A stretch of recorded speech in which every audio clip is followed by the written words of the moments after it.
Россиянын ауыл хуҗалыгы машиналары жетиштирүүчү предприятиялары арасында Агромастер компаниясы биринчи бешликке кире. Алдан алып куюлган материаллар һәм Россия шыймалык хисабына алар жетиштирүү күләмендә арттырылды. Бүгінгі күнде енді 95%-қа қазір өзіміздің әйберлерге көшті, Россияларына, запчастларына, һәм көп әйберіне локализация дейбіз, көп әйберлеріне өзінде эшлей башлады. 2022 елда былтыр белән чагыштырганда да ул 30%-ка үзенең җитештерүен арттырды. Көненә 6 агрегат чыгаралар, шуңа күрә кешеләрне бернинди кыскарту да юк, зарплатлар вакытында түләнелә, налоглар түләнелә. Импорт детальләрне алыштыруга агромастерлар бик күпкә алдан керештеләр.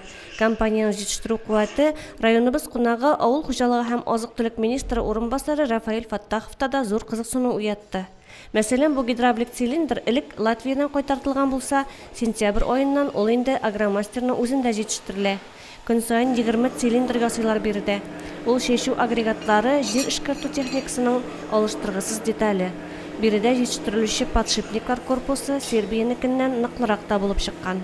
Импортозамещение бит алтыга бүген алдыңда, бүген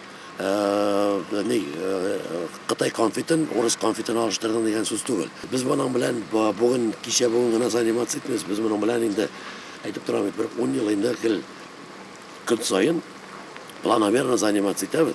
И шуңа безнең бүген заказ да кимемәде.